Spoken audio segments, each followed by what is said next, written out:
انسان کے پاس دیندار بیوی ہوں گی، دیندار بیویاں گھروں میں آئیں گی، تو اللہ رب العالمین کی قرآن اور حدیث کی صدائیں گھروں میں گونجیں گی۔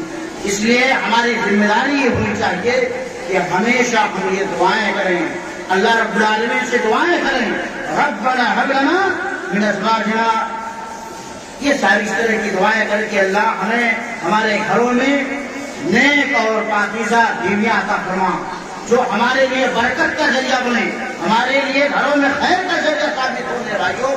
اور اسی طریقے سے ہم ہمارے بچوں کی تربیت کے لیے ضروری یہ ہے کہ گھر میں دیندار مائیں ہوں، گھر میں دیندار بہویں ہوں، جو بچوں کی صحیح تربیت کر سکے اور انہیں دینی تعلیمات اور دین کے احکام، دین کے مبادیات کا علم انہیں دیں، انہیں سمجھا سکے، انہیں دینی طور طریقے سکھلا سکیں، اس طرح سے ان کا یہ فائدہ ہوگا قوم و معاشرے میں۔ اور دوسری چیز یہ ہے کہ ہمیں اپنے بچوں کے لیے دیندار ماں کی ضرورت ہے، اور دیندار ماں کے لیے ضروری یہ چیز کا حصول کب ہوگا جب ایک انسان اپنے بچیوں کو دین کا علم دے گا، اس وقت اس کو اپنے بچوں کے لیے، اپنے اولاد کے لیے دیندار بہویں ملیں گی۔ ورنہ میرے بھائیوں، آپ اپنے بچوں کو دنیاوی تعلیمات دیتے رہیں، انہیں دنیا کی تمام قسم کی ڈفلیاں بجانے کا